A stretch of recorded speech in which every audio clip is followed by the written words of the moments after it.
नमस्कार. लक्षवेधीमध्ये आपल्या सगळ्यांचं स्वागत. मी प्रसाद काथे.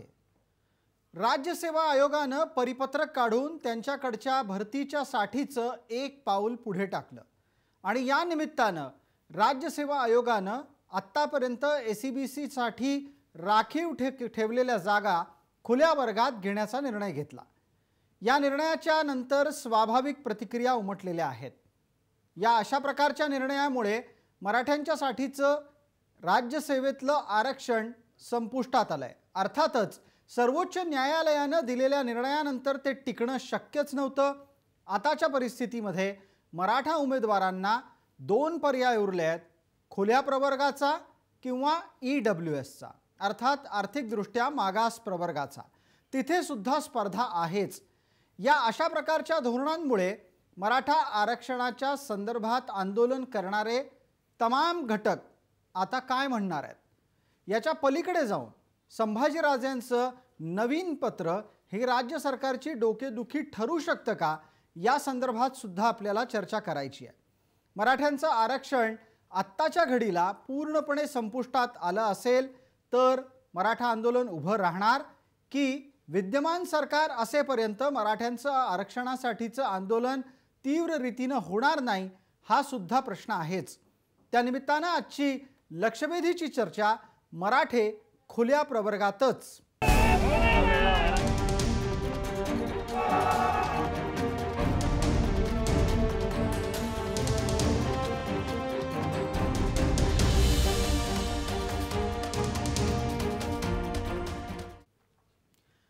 आपल्या सोबतच्या आजच्या चर्चेमध्ये सहभागी होणाऱ्या मान्यवरांचा आपल्याला पटकन परिचय करून देतो. आपल्या सोबत मवियाचे प्रतिनिधी आणि राष्ट्रवादी काँग्रेसचे प्रवक्ता या नात्यानं विकास लवांडे आहेत. आपल्या सोबत मराठा क्रांती ठोक मोर्चाचे समन्वयक आबासाहेब पाटील आहेत आणि कायदेतज्ञ या नात्यानं ॲडव्होकेट गुणरत्न सदावर्ते थोड्याच वेळात आपल्यासोबत जोडले जाणार आहेत. माझा आत्ताचा पहिला आणि थेट प्रश्न आबासाहेब पाटलांना. आबासाहेब पाटील, ताजा निकाल किंवा ताजा राज्य सेवा आयोगाचा निर्णय काय सांगतो आणि आक्षेप काय आहे?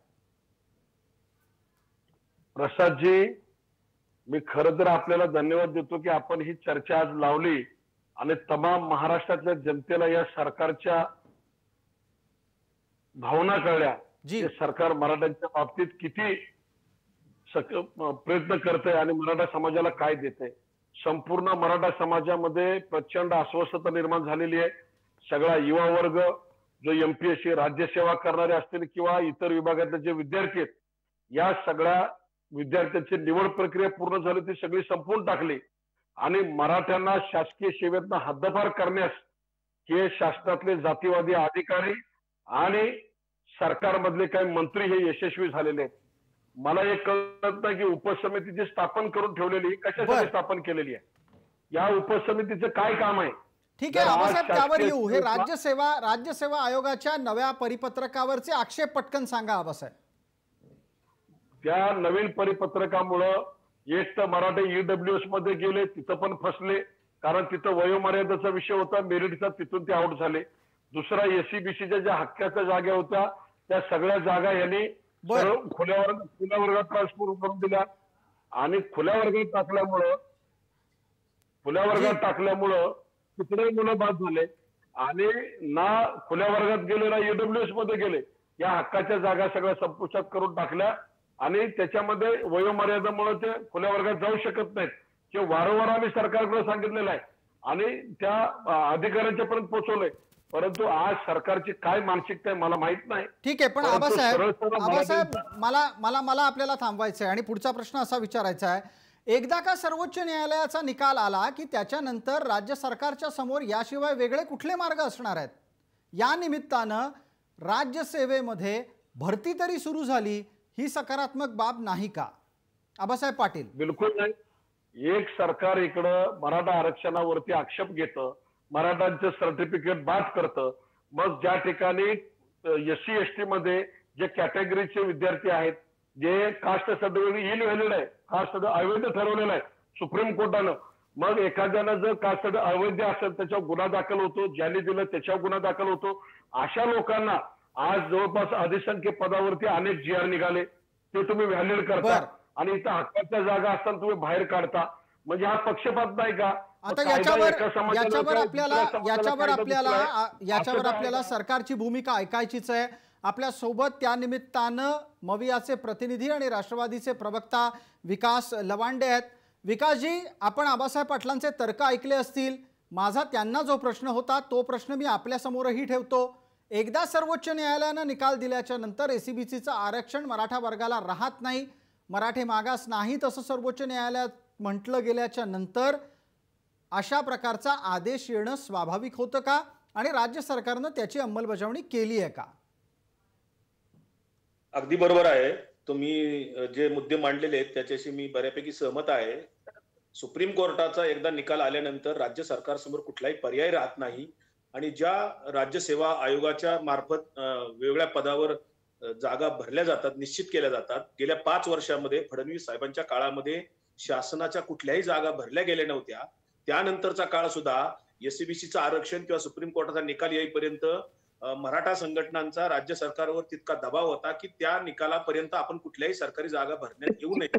त्यामुळे तो सगळा जो काय प्रकार आहे तो सगळा संपल्यानंतर आता नव्याने जे काय राज्य सेवा आयोग आहे, जे स्वायत्त संस्था आहेत, त्यांनी जे काही जागा भरण्याच्या संदर्भामध्ये निर्देश कायद्याच्या चौकटीत राहून दिलेले आहेत ते आपल्याला मान्य करावे लागतील. विकासजी, एक पुढचा प्रश्न या निमित्तानं असा आहे की सर्वोच्च न्यायालयाच्या आदेशाची अंमलबजावणी करत असताना मराठा समाजाकडून त्यांच्या रोजगार आणि शिक्षणाच्या संदर्भातला प्रश्न मात्र कायम राहतो. त्याला राज्य सरकार समाधानकारक उत्तर देऊ शकणार आहे का?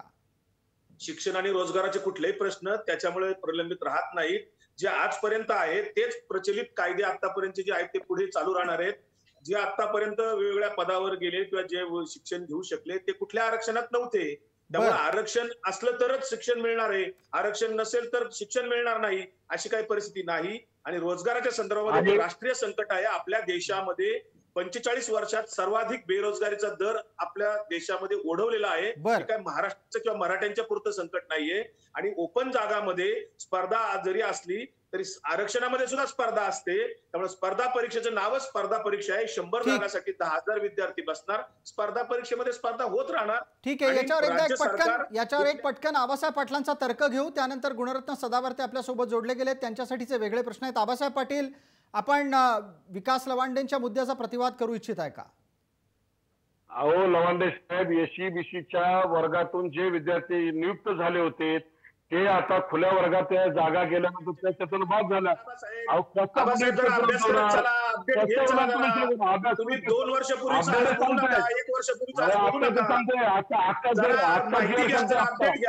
ज्यांच्या नियुक्त्या 9 सप्टेंबर 2020 पर्यंत झालेल्या आहेत, आजचा ज्यांची निवड झालेली एससीबीसीच्या मार्फत त्यांची निवड ही कंटिन्यू केलेली आहे, ती रद्द केलेली नाही.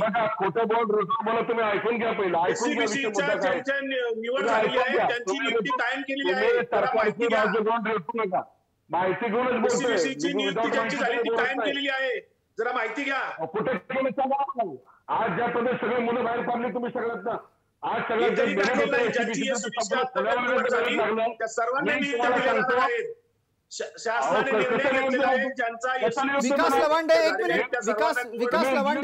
विकास लवांडेजी एक मिनिट, मला हस्तक्षेप यासाठी करावा लागतोय कारण शब्दाला शब्द भिडत राहील, वेळ जाईल त्यामध्ये. आबासाहेब पाटलांचा असा दावा आहे की आजचा एक GR आहे, ताजा शासन आदेश आहे, ज्याच्या आधारावर ते काही मांडू इच्छित आहेत. आबासाहेबांना आपण वेळ देतोय. आबासाहेब, आपण 40 सेकंदात मांडा आजच्या ताज्या शासनादेशावर तुमचा आक्षेप काय आहे. विकास लवांडेजी 1 मिनिट ऐका, आबासाहेबांना त्यांची भूमिका मांडू द्या. ऐकून घ्यायचं नसेल तर मी बोलत नाही. तुम्ही ऐकून आबासाहेब, मी प्रश्न विचारलाय. चुकीचं खोटं बोलू नका. तुम्ही खोटं बोलतो, आम्ही कशाला खोटं बोलू? आम्ही काय खोटं सांगा बघू, मी काय खोटं बोललो? अपडेट घ्या. तुम्ही सांगा ना काय खोटं बोललं. जे विद्यार्थ्यांचे प्रश्न मांडायचे सांगतो. तुम्ही काय खोटं बोलता ते सांगतो तुम्हाला. तुम्ही काय खोटं बोलता ते सांगतो. तुम्ही पहिला ऐकून घ्या. महिला मुद्दा सांगतोय. एससीबीसीच्या अंतर्गत ज्यांची निवड झाली त्यांची निवड कायम ठेवलेली आहे. ठीक आहे. कुठे ठेवले पहिला मुद्दा प्रसादजी मला क्लिअर करू दे. अहो, राज्यातल्या एससीबीसीचे जे विद्यार्थी आहेत या विद्यार्थ्यांना आता खुल्या वर्गात गेल्यावर खुल्या वर्गातलं मेरिट लागलं. माझ्याकडे आता डिटेल्स आहे की एमपीएससीचे 9 सप्टेंबर 2020 पर्यंत 9 सप्टेंबर 2020 पर्यंत काय? तुमच्या आघाडी ज्यांची निवड सरकारचा झाली विजय असो. होती त्यांची तुम्ही निवड बोलले ना, त्याच पद्धतीने निवड पुढे त्यांना नियुक्त केल्याबद्दल करणार तुमचा आहे. विजय असो. तुमच्या आघाडी सरकारचा विजय असो. निवड सगळ्या विद्यार्थ्यांच्या आणि बाहेर पडलेल्यांना तुम्ही विचारू नका. तुम्ही केलं तेच खरं आहे आणि तुम्ही तेच करणार आहे. तुम्ही मराठ्यांना आरक्षण देणार नाही. आबासाहेब एक मिनिट. आबासाहेब गुणरत्न सदावर्तेंना विचारू द्यात मला. आबासाहेब आणि विकास लवांडे, आपण गुणरत्न सदावर्तेंना प्रश्न विचारतोय कारण शब्दाला शब्द भिडत राहतोय, वेळ चाललाय चर्चेमध्ये. गुणरत्न सदावर्ते, आत्ताच्या घडीला नक्की सेवेत कोण राहणार आहे का एसीबीसीच्या भरोशावर, का आता एसीबीसी नावाचा विषय राहिलेला नाही, मराठ्यांनी खुल्या प्रवर्गातूनच आपलं मेरिट सिद्ध करून नोकरी मिळवायची आहे? मी गांभीर्यानं महाराष्ट्राच्या जनतेला सांगू इच्छितो की देर दुरुस्त का होईना 3 हुतात्मे झाले. एक बुलढाण्याचा कुलकर्णी, दुसरा धनगर समाजाचा रत्नागिरीचे झोरे आणि तिसरा स्वप्नील लोणकर. या तिघाही हुतात्म्यांना परीक्षा होऊ देत म्हणून ज्यांनी हुतात्म्य पत्कारलं, या जाड कातडीच्या सरकारने त्यांच्या हत्या केली.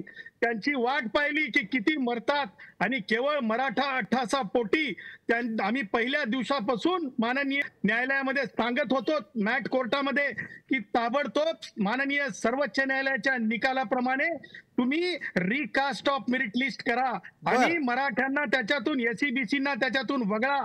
परंतु सरकारने म्हणजे एमपीएससीनी जे मॅट मध्ये अफिडेव्हिट दिलं कोर्टामध्ये की आम्ही परीक्षा घ्यायला तयार आहोत, परंतु खासदार संभाजी असतील किंवा आता आपले जे पाटील साहेब जे चर्चा करत आहेत, पाटील साहेब असतील, यांनी परीक्षा होऊ नये अशी यांची कायमची कडक भूमिका ठेवली आणि त्याच्यामध्ये 3 विद्यार्थ्यांची हत्या, इन्स्टिट्यूशनल मर्डर म्हणतात याला, हत्या व्हावी लागली. आणि त्याच्यातून होईना सदावर्तेजी, माझा प्रश्न मग असा आहे की आता जो ताजा शासनादेश आलाय तो कशा प्रकारे आणि कोणाच्या फायद्याचा आहे? सगळ्यांच्या फायद्याचा आहे का कोणा एका वर्गाच्या फायद्याचा आहे?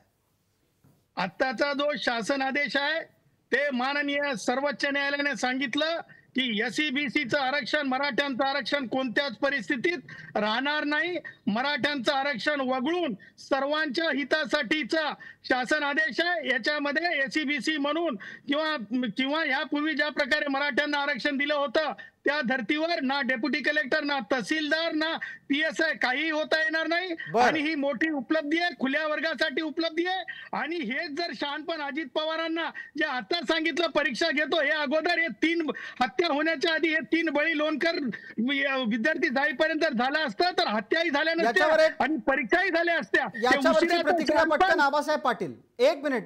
गुणरत्न सदावर्तेजी, आबासाहेब पाटील बोलतायत. आबासाहेब. तर सदावर्तेंनी जो विषय मांडला की त्याच्यामध्ये सुप्रीम कोर्टाच्या आदेशानुसार एसीबीसीचं ते रद्द करावं लागेल, हा कोर्टाचा आदेश आहे आणि त्याच्यानुसार हे नियुक्त्या देता येणार नाहीत असं त्यांचं म्हणणं आहे. आणि ज्या पद्धतीने त्यांनी आता सांगितलं की 3 हत्या झाल्या, सरकारनं 3 हत्या घडवून आणल्या, त्याच पद्धतीनं आमचाही आरोप आहे की महाराष्ट्रामध्ये जवळपास 45 विद्यार्थी आमचे सुद्धा मराठा आरक्षणासाठी बळी गेलेले आहेत आणि त्यांचे सुद्धा आत्महत्या झालेले आहेत. हे आज 3च तुम्हाला दिसलं, पण याच्या पूर्वी अनेकांनी आत्महत्या केल्या. या आरक्षणासाठी अनेकांचे बळी गेलेले. पाटील साहेब, असंविधानिक ठरलेलं आरक्षण आहे. बरोबर आहे ना, माझं ऐकून घ्या ना. तुम्ही 2 म्हणताय, तुमच्या मुद्द्याची सहमती दर्शवली ना मी. तुम्ही जो मुद्दा सांगितला तोच मी तुम्हाला सांगतोय की आज ज्या पद्धतीने सरकारनं जी निर्णय घ्यायला पाहिजे होता, एससीबीसीचं आरक्षण रद्द झाल्यानंतर ही जी विद्यार्थी निवड झालेले आहेत, या विद्यार्थ्यांना आम्ही वारंवार सांगितलं की ह्यांना तुम्ही त्यांच्या 13% जागापर्यंत निवड दिलेली आहे, यांना तुम्ही कुठल्या वर्गात कन्सिडर करणार आहात? एक ईडब्ल्यूएस मध्ये करणार आहात का खुल्या वर्गात कसं करणार आहात? या विद्यार्थ्यांची सोय काय लावणार, हा महत्वाचा प्रश्न आहे प्रसादजी. याच्यावरचं उत्तर थोड्या वेळापूर्वी विकास लवांडे आपल्याला देऊ इच्छित होते. आबासाहेब, आपण ऐकलेलं असेल कदाचित ते. विकास लवांडे आपल्याला हेच सांगू इच्छित होते की 9 सप्टेंबर पर्यंतच्या नियुक्त्या एसीबीसी अंतर्गत ठेवलेल्या आहेत. तुम्हाला तसे कागदपत्री पुरावे सापडतायत का? माझा मुद्दा पूर्ण होते. कुठेही अशा जागा रिक्त ठेवलेल्या नाहीत. आजचा GR नुसार सगळ्याच्या सगळ्या खुल्या वर्गात टाकले आणि खुल्या वर्गात गेल्यामुळे काय होणार आहे, खुल्या वर्गाचं मेरिट ते लागणार. एसीबीसीचं मेरिट डाऊन झालं, ते विद्यार्थी तर वगळले गेले. ईडब्ल्यूएस मध्ये गेलं तर तिथं वयोमर्यादा मिळणार नाही. त्यांचं मेरिट प्रमाणे जे काही 5-10 लोकांना ज्या जागा होत्या, समजा ईडब्ल्यूच्या 69 जागा आहेत, त्या 69 जागांमध्ये कुठली वाढ केली नाही, तर तशीच ठेवलेली आहे. मग मराठा त्याच्यात गेले किती? 4-5 लोक गेले आणि खुल्या वर्गात 4-5 लागले. मग समजा 250 जागा आहेत, 250 जागातले 10 लोक लागले, बाकीची लोक संपुष्टात आले. हा महत्वाचा मुद्दा मी आपला आत्ता आक्षेप काय आहे त्याच्या संदर्भात मला आपल्याला हेच विचारायचंय. वेळेची मर्यादा आहे, आपण पटकन सांगा. आत्ताच्या नव्या शासनादेशामुळे मराठ्यांचं नुकसान होतंय असं सुचवायचंय का? 100% नुकसान होणार आहे. जर 13%च्या जागाप्रमाणे 250 जागातल्या 10 जागा गेल्या तर 200 जागा या वगळल्या जातील आणि 250 पैकी 240 विद्यार्थ्यांचं नुकसान होणार आहे. हे विद्यार्थी नियुक्त होऊन सुद्धा शासनामध्ये नियुक्त होणार नाहीत, त्यांना निवडपत्र मिळणार नाहीत. हीच खरी बाब आहे. आता मग विकास लवांडे, आताच्या घडीला आपण नियुक्तीच्या प्रतीक्षेत असलेल्या विविध विद्यार्थ्यांचं, परीक्षार्थींचं, उत्तीर्ण झालेल्या उमेदवारांचं फ्रस्ट्रेशन, नैराश्य पाहतोय. नव्या शासनादेशामुळे त्यांच्या नैराश्यात भर पडणार आहे का तुम्ही न्यायालयाच्या आदेशानुसार निर्णयाची अंमलबजावणी करू पाहताय? प्रसादजी, कुठलंही सरकार हे घटनेच्या चौकटीत चालत असतं, कायद्यावर आधारित चालत असतं. लोणकरच्या मृत्यूपर्यंत वाट पाहत होतं का सरकार? कुणाची वाट पाहत होता? आणि कोण शहाणपणा, म्हणजे पवार कुटुंबातला शेवटचा तो नवीन पोरगा आमदार झालेला, तो शहाणपणाने सांगतो परीक्षा घ्या म्हणून आणि तो सांगतो ती कारवाई करा म्हणून. अरे स्वतःचे कमीत कमी निधी मिळतो ना आमदारकीचा, तो निधी तरी त्या लोणकरच्या विद्यार्थी त्याच्या वडिलांचं कर्ज फेडण्यासाठी दिला असता तर शहाणपणाचा ठरला असता. तुम्ही मराठ्यांसाठी परीक्षा घेतली नाही. तुम्ही आता शिकवता का सुप्रीम कोर्ट? आम्ही वारंवार म्हणत होतो, एक विद्यार्थी मरण्याच्या अगोदर म्हणत होतो, दुसरा विद्यार्थी मरण्या अगोदर 3 विद्यार्थी मिळाले. आणि आता तुम्हाला माननीय सर्वोच्च न्यायालय दिसायला का एकही विद्यार्थी एसीबीसीचा लागणार नाही? खुल्या वर्गातलं जे आहे प्रतिनिधित्व ते वाढणार आहे आणि त्या अनुषंगाने टक्केवारीतलं मागासवर्गीयांचं प्रतिनिधित्व वाढणार आहे. ठीक आहे सदावर्तेजी, आपली भूमिका लक्षात येते. विकास लवांडेंना उत्तर द्यायचं आहे त्याचं. माझा वेळ त्यांनी घेतलेला आहे आता. मी देतोय आपल्याला वेळ. मी आपल्याला वेळ देतोय विकासजी. मला द्या आता. जी बिलकुल. विकासजी बोला, आपल्यासाठी पूर्ण 1 मिनिट आहे. गुणरत्न सदावर्ते यांच्यात एकही गुण चांगला दिसत नाही मला. जे मराठा सतत द्वेष करतात, उठता बसतात 3 टाइम मराठा द्वेष करत असतात. मराठा द्वेषी असलेले हे गुणरत्न सदावर्ते स्वतःला ऍडव्होकेट समजतात. मात्र चर्चेमध्ये कसं बोलावं, किती आक्रस्ताळेपणाने बोलावं, किती द्वेषापोटी बोलावं, हे त्यांनी आता प्रदर्शन महाराष्ट्राला करून दिलेलं आहे. त्यांची ही जी काय प्रदर्शन करणारी आता जी काय घटना घडली 1 मिनिटापूर्वी आता जी चर्चा केली, याच्यातनं त्यांचं लक्षात येतं किती मराठा द्वेष आहे, ओतप्रोत भरलेला आहे त्यांच्यामध्ये. बरं, त्या विकासजी वैयक्तिक टिप्पणी टाळूया, चर्चेवर येऊया, मुद्द्यावर येऊया. काय बोलले तुम्हाला ऐकून आलं? अगदी मी त्यातही हस्तक्षेप केला विकासजी, मी त्यातही हस्तक्षेप केला. तुम्हालाही पुरेशी संधी दिली. एका मर्यादेच्या पलीकडे आपल्याला या गोष्टी टाळायला हव्यात. अजूनही बोलतायत विकासजी.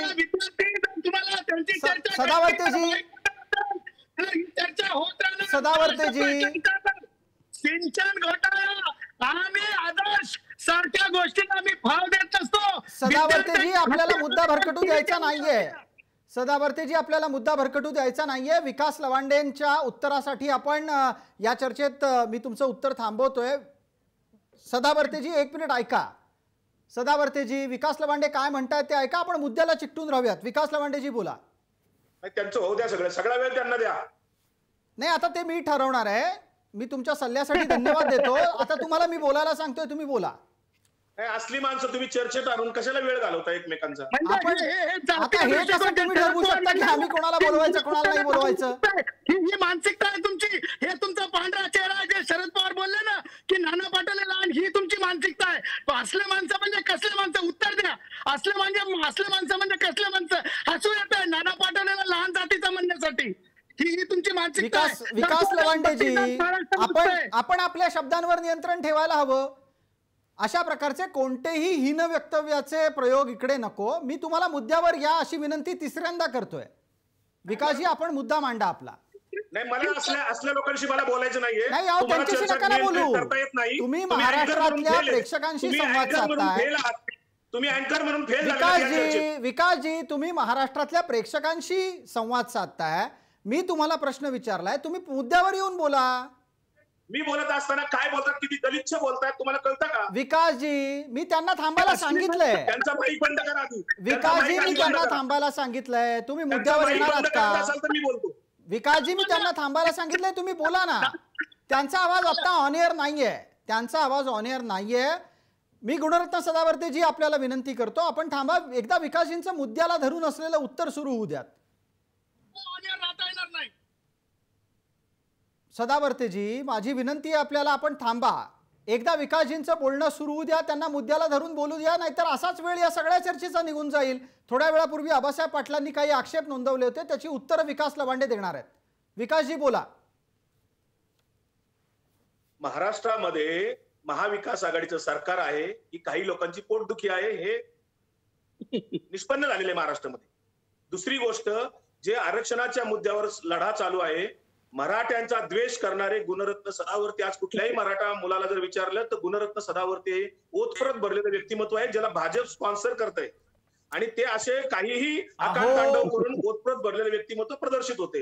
यांच्या मुद्द्याकडे मी लक्ष देऊ इच्छित नाही. ठीक आहे विकासजी, आपल्या भावना झाल्या का मांडून? आपण आबासाहेब पाटलांनी मांडलेल्या कृपया आक्षेपावर बोलणार आहात का?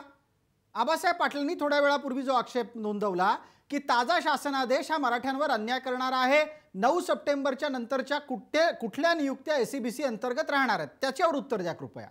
9 सप्टेंबर 2020 पर्यंत ज्यांची निवड झालेली आहे त्यांच्या निवडी ह्या कायम राहणार आहेत.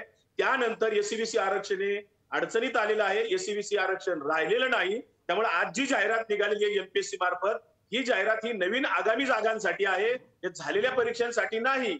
त्यामुळे 9 सप्टेंबर 2020 पर्यंत ज्यांची निवड झाली त्यांना कुठलीही अडचण नाही, त्यांची त्या पद्धतीने नियुक्ती केली जाणार आहे. ठीक आहे. दुसरा मुद्दा, गेले 5 वर्ष एकही जागा भरलेली नव्हती. सर्व मराठा काय सगळ्या प्रवर्गातले मुलं एमपीएससीचा स्टडी करत होते. आज जागा भरण्यासंदर्भात जो निर्णय झालेला आहे त्या निर्णयामध्ये आता सर्व विद्यार्थी खुश आहेत.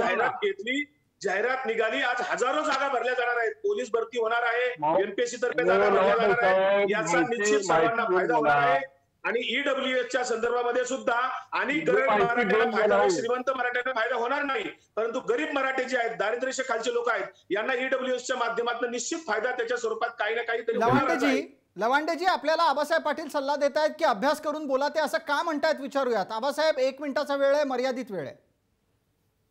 मुळात प्रसादजी, 9 सप्टेंबरच्या पूर्वी ज्या निवड प्रक्रिया झालेल्या आहेत त्या संदर्भात मी आता मुद्दा मांडला की ईडब्ल्यूएस आणि खुल्या वर्गाच्या त्या घोळामध्ये सगळे विद्यार्थी एससीबीसीचे बाद झालेले आहेत. त्यांना ते त्या निवड झालेलं प्रतिनिधित्व मिळत नाही एससीबीसीचं. आणि आता जे लवांडे सांगतायत की पुढे येणाऱ्या परीक्षे संदर्भामध्ये आता जाहिराती निघतील त्याचा संदर्भ देत आहेत, तो संदर्भ पुढे त्याच्यामध्ये एससीबीसी येणार नाही ते आम्हाला माहिती आहे. परंतु ज्या परीक्षे संदर्भात ज्यांनी फॉर्म भरले होते एससीबीसीच्या अंतर्गत, ज्यांनी पुढे परीक्षेसाठी फॉर्म भरलेले आहेत, ते विद्यार्थी तुम्ही कुठे टाकणार आहात? त्याच्या परीक्षा व्हायच्या आहेत, काही जणांचे परीक्षा झालेले आहेत. सुप्रीम कोर्टाचा आदेश झाल्यानंतर कसे घेणार आहात तुम्ही मुख्यमंत्री झाला तर घेऊ शकता का? पाटील, तुम्ही मुख्यमंत्री झाला तर कसं घ्यायचं सांगा. मी मुख्यमंत्री सांगतो, मी सरकारला सांगतो कसं घ्यायचं ते तुम्ही सांगा. तुमच्या मुख्यमंत्र्याला तुम्ही विचारा, मला काय विचारता? तुम्ही तुमचं निवेदन मुख्यमंत्र्यांना देत असेल तर मी त्याचा पाठपुरावा करतो. तुमच्या मुख्यमंत्र्याला विचारा, तुमच्या उपमुख्यमंत्र्याला विचारा, तुमच्या अशोक चव्हाणला विचारा. जर ज्यांची जात अवैधता झालेली आहे, कायदा इन झालेला आहे, सुप्रीम कोर्टाने काढलेली लोक, त्यांना तुम्ही अधीक्षक पदावर घेता. कुठल्या नियमाने घेता सांगा मला तुम्ही, कोणत्या नियमाने घेतले तुम्ही पोरं? आज काल सुद्धा 13 तारखेला जेर निघालेला आहे आणि आमच्या 2100 पोराचा आवाज होतात, 5,500 लोक भरले आणि ते परत खुल्या वर्गात टाकणार आहे तुम्ही. त्याचं उत्तर देतो का तुम्ही? आता मला बोलायला सगळ्याला येतं, दुखता येतं. पोरं आमचे 42 पोरं गेलेले, त्याला जबाबदार तुम्ही लोक आहेत, तुमच्यासारखे राजकारणी लोक आहेत. ठीक आहे आबासाहेब, वेळेची मर्यादा आहे. आबासाहेब, वेळेची मर्यादा आहे. विकास लवांडेंना त्याचं उत्तर द्यायची संधी देऊयात. विकासजी,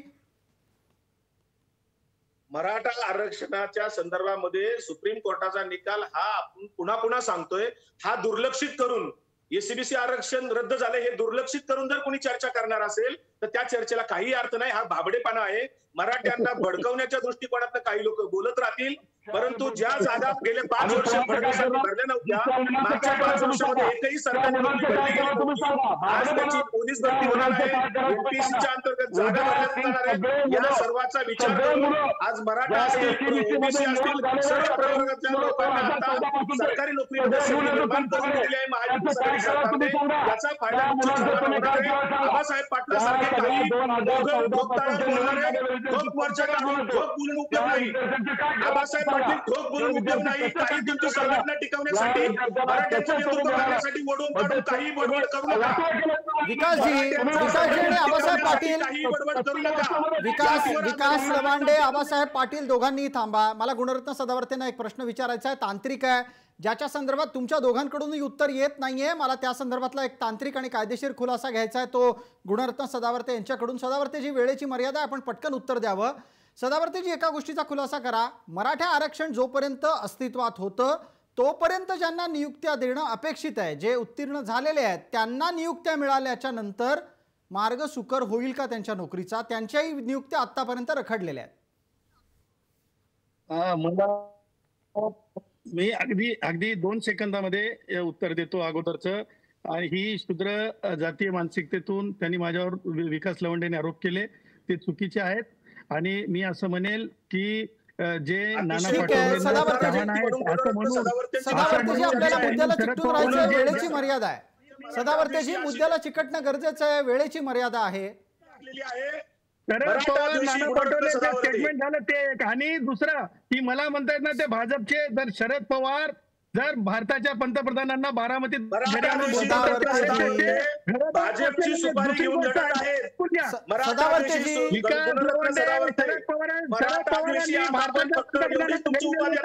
लागलेली आहे. तुमची ऍडव्होकेट डिग्री केलेली आहे आणि ऍडव्होकेटच्या जागेवर मराठा दिवशी असं तुमच्या पुढे नाव लागलेलं आहे. सदावर्तेजी आणि तुमच्या पुढे मराठा दिवशी असं उपाधी लागलेली आहे महाराष्ट्रामध्ये. अहो, भारताच्या पंतप्रधानांनी शरद पवारांनी भारताच्या पंतप्रधानांनी तुमच्या पुढे मराठा तुमच्या पुढे फक्त विकास लवांडे आणि गुणरत्न सदावर्ते, आपल्याला विषयाला वेळेची मर्यादा आहे.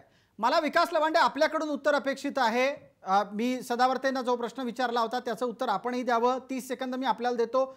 अत्यंत वेळेची मर्यादा काटेकोरपणे पाळा. ज्या विद्यार्थ्यांना मराठा आरक्षण अस्तित्वात असताना नोकऱ्या देणं गरजेचं होतं त्यांनाही अद्याप नोकऱ्या मिळालेल्या नाहीत, त्यांना कधी देणार आहात नोकऱ्या? सर्व मराठा असतील, ओबीसी असतील, SC ST असतील, सर्व प्रवर्गातल्या जागा भरण्याचा निर्णय महाविकास आघाडीने घेतलेला आहे, जो गेल्या 5 वर्षामध्ये फडणवीसांच्या काळामध्ये एकही सरकारी नोकरी घेतलेली नव्हती. सरकारी जागा मागच्या 5 वर्षात भरलेल्या नव्हत्या. त्या आता जागा सुरू झालेल्या आहेत. महाविकास आघाडीने मराठाच्या संदर्भामध्ये कुठलेही प्रश्न प्रलंबित ठेवण्याचं धोरण अजिबात नाही. मराठ्यांच्या संदर्भात सर्व सकारात्मक निश्चित लाभ मागच्या 5 वर्षातला सगळा बॅकलॉग आता भरला जाणार आहे. ठीक आहे. थोडक्यात काय विकास लवांडेजी, थोडक्यात काय आहे तर रामराज्य येणार आहे. ते जेव्हा येईल तेव्हा ते खरं मानायचं. सदावर्तेजी, एक पटकन मुद्दा आहे. आता आरक्षण अस्तित्वात असेपर्यंत जे नोकरीसाठी पात्र होते त्यांना लवकरात लवकर नोकऱ्या देणं हाच न्यायालयाच्या निर्णयाचा सन्मान राखणं आहे का? पटकन 30 सेकंदात कृपया, इतर काहीही बोलू नका. विकास लवंडे, अजित पवार, तुमच्या सगळ्यांचं अभिनंदन. करू नका.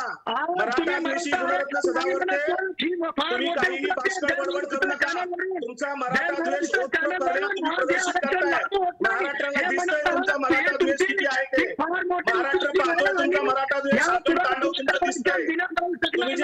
माफ करा, तुम्हाला दोघांना कदाचित वेळेची मर्यादा लक्षात येत नाहीये. मला ती लक्षात येते आहे. तुमच्या दोघांचेही आवाज मला केवळ आणि केवळ वेळ मर्यादेपोटी कमी करावे लागतात. मला माफ करा.